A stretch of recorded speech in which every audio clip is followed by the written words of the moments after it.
தேவனாகிய கர்த்தர் அவங்க அப்பாவை தெரிந்து கொண்டு அந்த ராஜ்யத்தை பாரத்தை அவங்க கையில் கொடுத்து, இந்தாப்பா நான் உனக்கு கொடுக்குறேன், வச்சுக்கோ, அங்கே உனக்கு ராஜ்யத்தை கொடுக்குறேன், மகத்துவத்தை கொடுக்குறேன், கனத்தை கொடுக்குறேன், மகிமையும் கொடுக்குறேன்.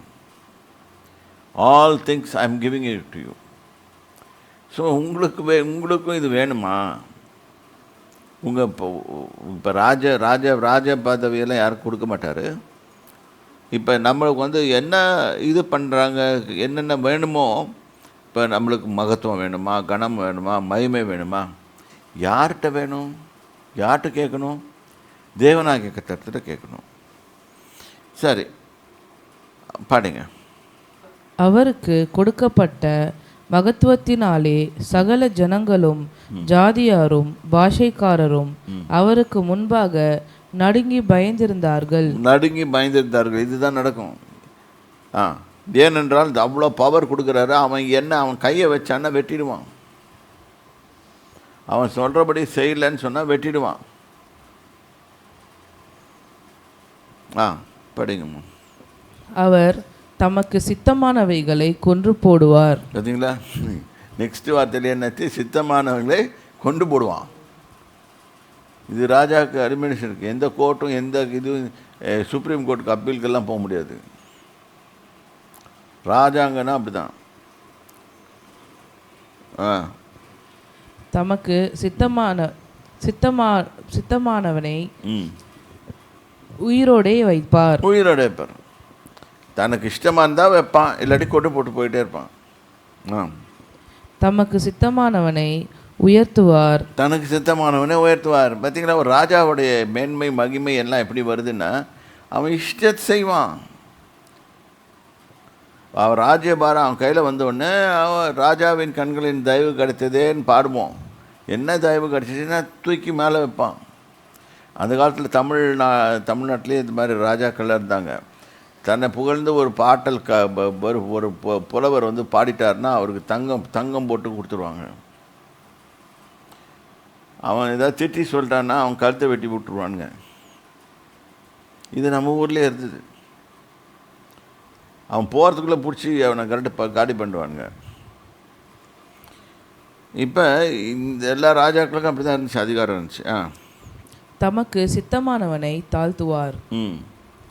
அவருடைய இருதயம் மேட்டுமையாகி அவருடைய ஆவி கர்வத்தினாலே கடினப்பட்டபோது அவர் தமது சிங்காசனத்தில் இருந்து தள்ளப்பட்டார்.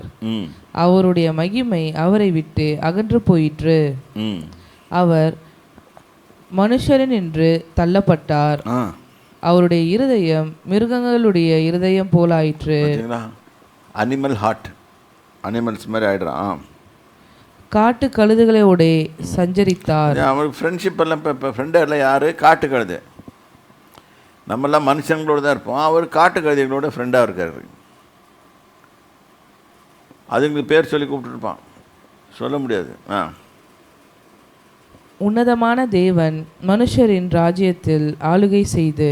நல்லா இதை கவனிங்க. உன்னதமான தேவன் மனுஷரின் ராஜ்யங்களில் ஆளுகை செய்து தமக்கு சித்தமானவனை அதின் மேல் அதிகாரியாக்குகிறார் என்று அவர் உணர்ந்து கொள்ளும் மட்டும் மாடுகளைப் போல் புல்லை மேய்ந்தார்.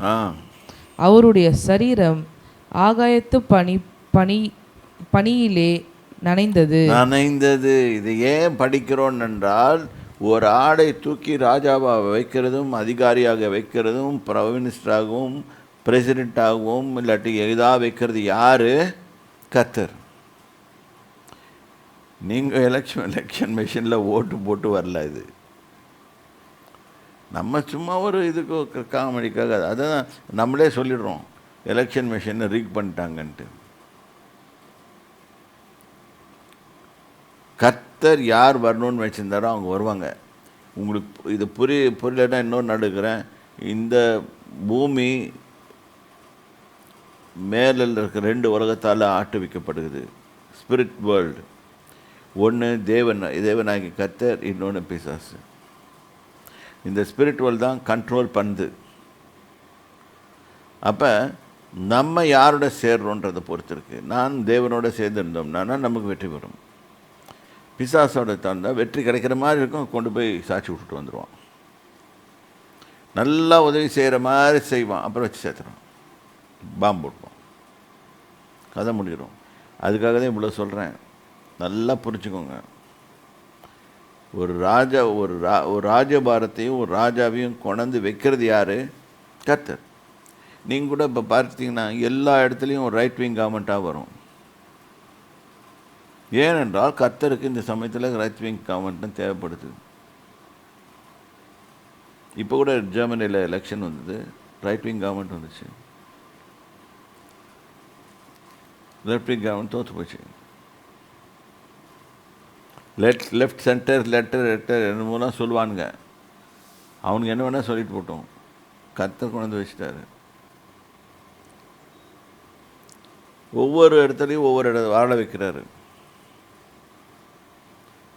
ஏனென்றால் அவர் சொல்லிய காரியங்கள் நிறைவேற வேண்டும், அதுக்காக வைக்கிறாரு. ஆனால் நீங்களும் நானும் ஜெபம் பண்ணி, ஆண்டவரே எங்களுக்கு சகாயம் செய்யணுன்னா இவங்க நம்ம இந்த ராஜாக்களுடைய பார்வையில் நம்ம மேலே சகாயம் செய்யும்படி செய்வார். இல்லைன்னா அதுவும் போயிடும். நம்ம கிறிஸ்தவங்களுக்கெல்லாம் ஒரு நம்பிக்கை, நாங்கள் ஜெபம் பண்ணிட்டோம் அப்படின்னு. 25 வருஷம், அதாவது இந்த 2025 ஸ்டார்ட் பண்ணும்போது அவன் இஷ்டத்துக்கு ப்ராபஸி சொல்லிட்டு விட்ருவான். சொல்லிவிட்டு இதெல்லாம் நடக்கும்னு நினச்சி ஏமாந்துட்டுருப்போம். இல்லை, தீர்மானிக்கிறது கர்த்தர். அவர் சொன்னதான் நடக்கும். இது புஸ்தகத்தில் எழுதுறது தான் நடக்கும், இதை தாண்டி நடக்க போகிறதில்ல. நாங்கள் வந்து சொல்லிட்டோம் அப்படியே செய்வார். இதெல்லாம் இந்த புஸ்தகத்தின்படி ப்ராபஸி வந்துச்சுன்னா கரெக்டாக நம்புங்க, இல்லைன்னா பிரச்சனை தான். Now let us go back to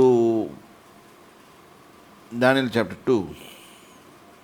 இப்போ இந்த ராஜாவுக்கு சொப்பனம் வந்துடுச்சு. இப்போ இவங்ககிட்ட அதிகாரம் இருக்குது. அதிகாரம் இருக்கிறனால இப்போ என்ன சொல்கிறார்? நான் கண்ட சொப்பனத்தையும் சேர்த்து சொல்லு, இல்லாட்டி இவனை சாவடிச்சிடுவேன். கத்தி ரெடி தான் வச்சுருக்கானுங்க. ராஜா கல்தேயருக்கு பிரதியுத்தரமாக, என்னிடத்திலிருந்து பிறப்பிக்கிற தீர்மானம் என்னவென்றால் நான் தீர்மானிச்சிட்டேன். இப்போ ஐ டிசைடட். இப்போ ஏதோ பாரு, நான் பேசி முடிச்சிட்டேன். இப்போ சீலும் வச்சிடுவேன் இதுக்கு. நீங்கள் சொப்பனத்தையும் அதன் அர்த்தத்தையும் எனக்கு அறிவியாமற் போனால் துண்டித்து போடப்படுவீர்கள். என்ன தெரியுமா? வெட்டி போடப்படுவீர்கள். பாவம், இவன் எதுக்கு தான் வந்தோண்டான்னு இருக்கும். அவன் மனசுக்குள்ள என்ன நினைப்பான்? இவன் சரியான லூஸாக இருக்கும் பாருங்க, யாராவது சொல்ல முடியுமா? ஆனால் அவன் கேட்குறான். ஏனென்றால் அவனை கேட்க வைக்கிறது கர்த்தர். அவன் சாதாரண நிலைமையில் இருந்திருந்தா சொப்பனத்தையும் அர்த்தத்தையும் சொல்லுன்னு சொல்ல மாட்டான், அர்த்தத்தை ஒண்டி சொல்லிட்டு போயிடுவான். ஆனால் அவன் இந்த தானியலுக்காக கர்த்தர் அவனை ஃபேவர் பண்ணுறதுக்காக என்ன பண்ணுறாரு? சொப்பனத்தையும் சேர்த்து சொல்லுன்றாரு.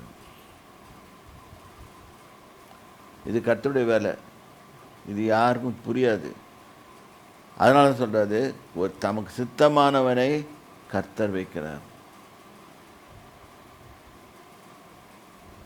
புதிய ஏற்பாட்டிலையும் போட்டிருக்கு,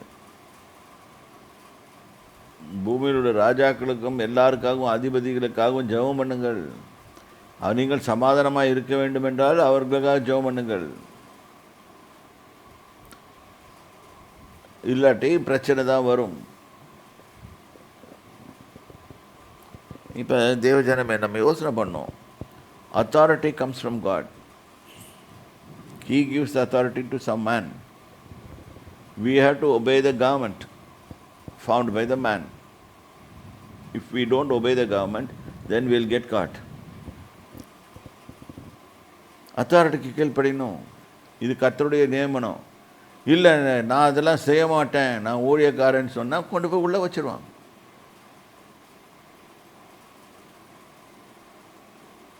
இது அவர் கேட்டுக்கிட்டும் இருப்பார். அதனால தானே சொல்கிறேன், கேட்கறதுக்காக சொல்கிறேன். அங்கே அது புத்தி வரட்டும்.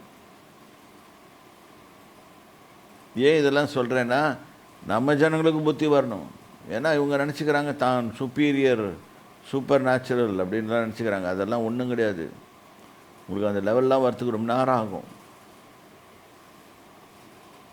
ஏனென்றால் பூலோகத்தில் இருக்கிற ரூல்ஸ்க்கே கீழ்ப்படிவதில்லை, எப்படி பரலோகத்தில் இருக்கிற ரூல்ஸை கீழ்ப்படிவேங்க?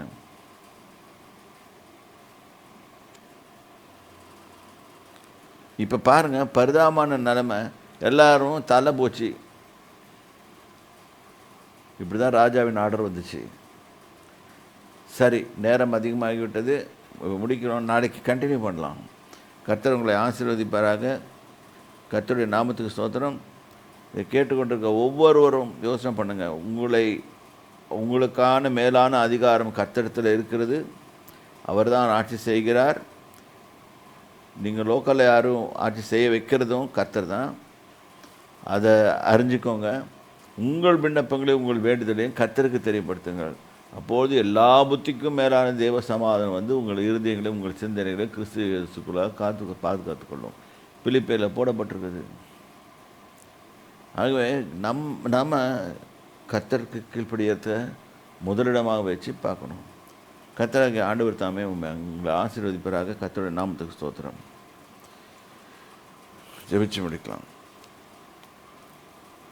தகப்பனே, உம்மை நன்றியோட ஸ்தோத்திரிக்கிறேன். அசனாகிய இயேசு கிறிஸ்துவின் நாமத்தினாலே பாதுகாக்கிறோம். தேவரின் பூமி அனைத்துக்கும் ராஜா.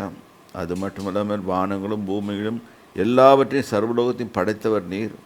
எல்லா அதிகாரங்களும் உம்மால் உண்டாயிருக்கிறது. உம்மால் உள்ளாமல் வேறு அதிகாரங்கள் உண்டாகவில்லை என்பதை அறிக்கையிடுகிறோம், உணர்வுகிறோம்.